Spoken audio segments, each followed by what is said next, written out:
All right, Miss Imani Bloom, I'm finna start your rank up interview. Could you state your name and your current rank? My name is Imani Bloom, and my current rank is rank 6 special doctor. All right, Miss Specialty Doctor. You know, your next rank will be something like AP. So, deeming you get an AP position, how would you feel like that would affect your day-to-day routine? Honestly, I don't think it would affect it too much. I would just have to, the same way I do now, like during my free time, I would make sure and I would frequently check the school I do now anyways, just to keep with everything, see if anything's going on, see if anybody needs my anything. Like I always do before I get off, even now, I typically tell people, if you need something and I'm offline, hit me. I would same thing I was doing. As soon as I get a set, hop on, do whatever needs to be done, and just make sure I'm just on where I can be. All right. It doesn't really affect it too much.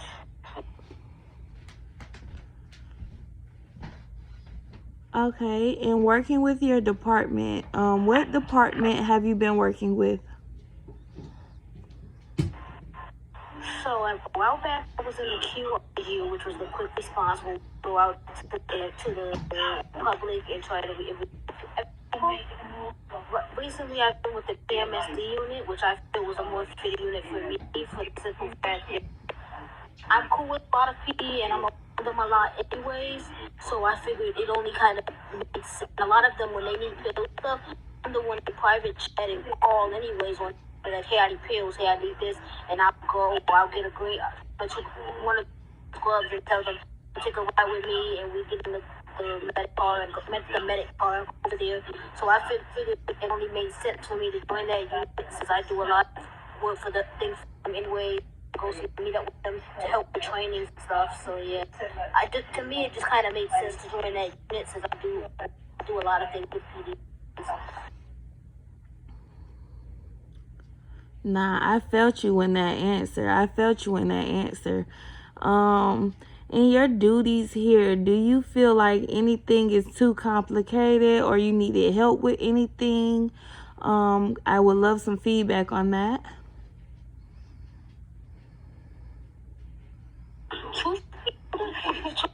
Okay, when I started, I was kind of, what am I doing? Of course, like any. But truth be told, once you're here for a minute, it doesn't be long. I think after like maybe 2 weeks, I was kind of like, okay, this is bad. It's not hard to kind of get the hang of stuff. Once you're here for a little while, you kind of see different things and you kind of know what's going on.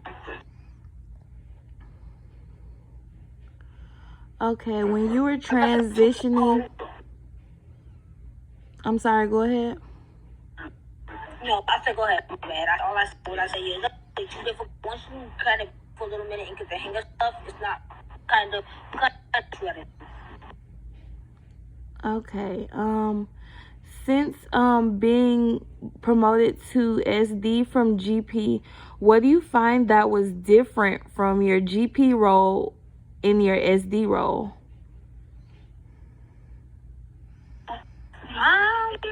That's a good question.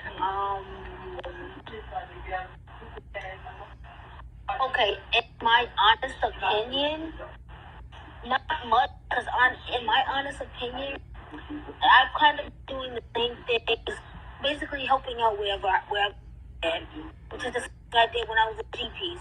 Did before that, I do what I have. If somebody needs help with something extra, I help with that too. So I kind of just before. So to me, it's kind of the same. I just try to be where I would be.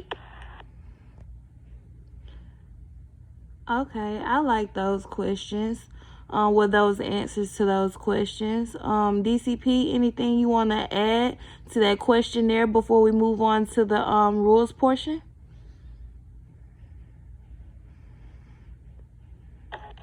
My bad. Give me a second. I have to say something.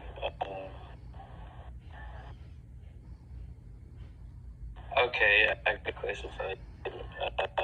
Describe a situation where you had to communicate medical information to a patient or family member who didn't understand easily.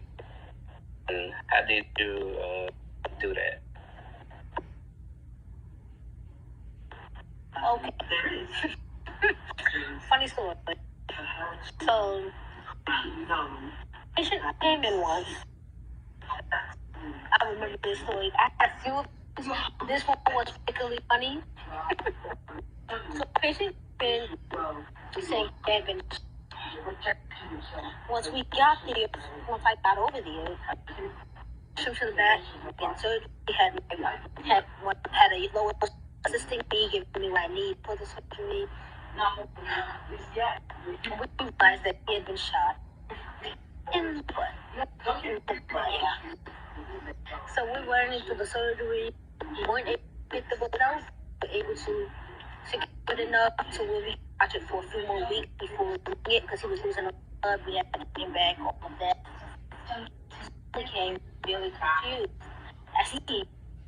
So we explained the situation to them and everything. They were still kind of a little like. So it was when I handled it. I told them to hang tight in there, make sure the patient was stable and had everything it was okay.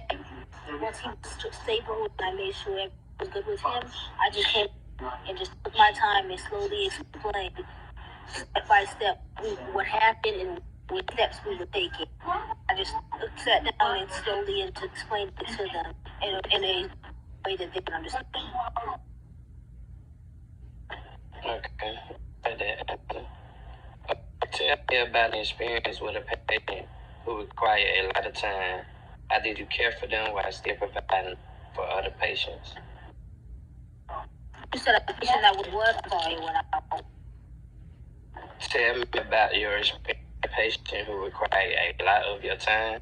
How did you care for them while still providing other patients? Okay. That has happened before, actually. So one day it was like me and I think it was me and one Lois Scorpion here. And they were low on med and everything. It was the two of us here. So I was working with the patient. So what I did was I told them, wait about the thing, just watch the lobby for now. I'll do what I need to do. And what I did was, when I ran to the patient, I on the test, when you get that time to rest in between, I would come out in the lobby, check everything, make sure everything was good, call who needed to be called, know the situation. Then I would go back, attend to my patient. Hey, your test went good, blah, blah, blah. Tell them, okay, you get dressed, I back in. I go back in the lobby, and I would make sure everything's straight. Once everything's settled, I would go back in. And I just did that until I eventually finished with the patient, and then have my full attention on the lobby.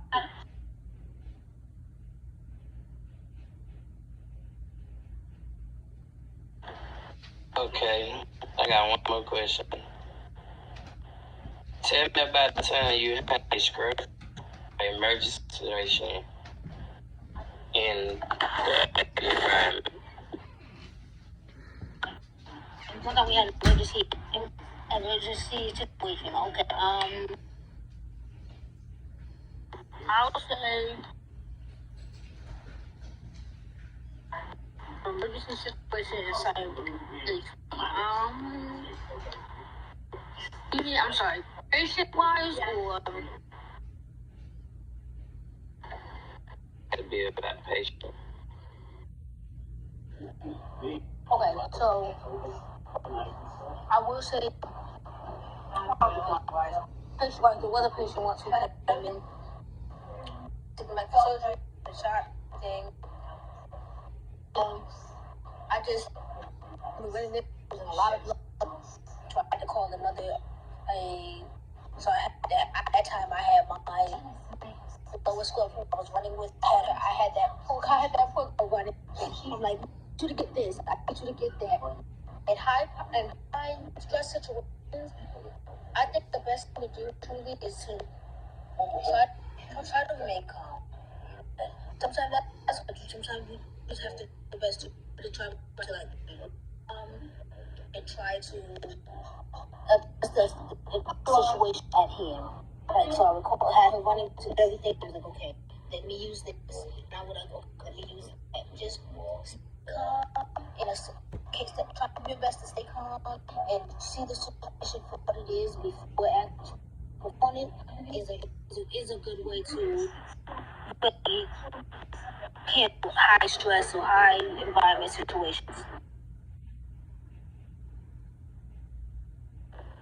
Okay, I like that answer.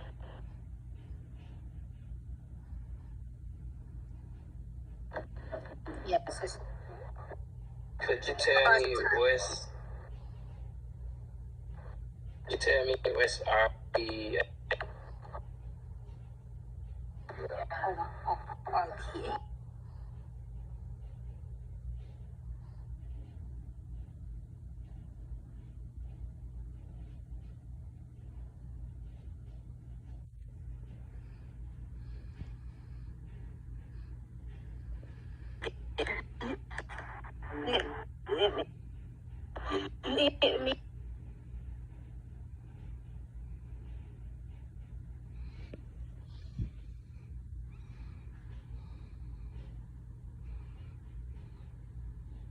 Please go on that.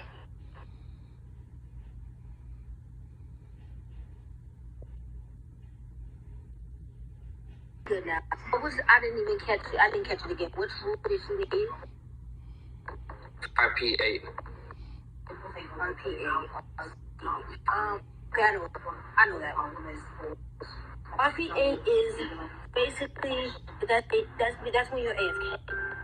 Like you can't lie just still when people are I need medicine, I need pills, this, I need that. Just stand there. Like how we're here now. You're talking to me, blah blah blah, and I'm sitting there. You bloom, I need nothing, I'm not moving, I'm not speaking, you're AFK.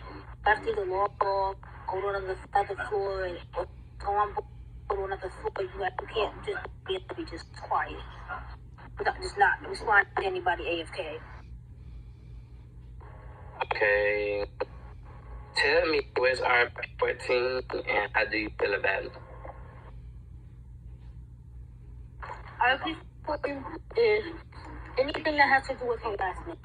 So let's say, for example, if I'm in HP, if I'm following, and let's say, for example, if I see Don and I'm following around, or I see Smurfs and everything I follow you around, or doing things that people are uncomfortable with, or trying to kill them, doing something that is making someone uncomfortable and you're making uncomfortable, you continually keep doing it, that's sexual harassment in 3914. If someone tells you they're uncomfortable and you continue doing it regardless and not keep, that's an RP14.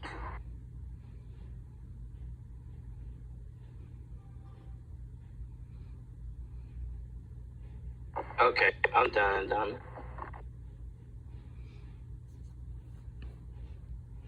All right, that'll conclude that portion of the interview.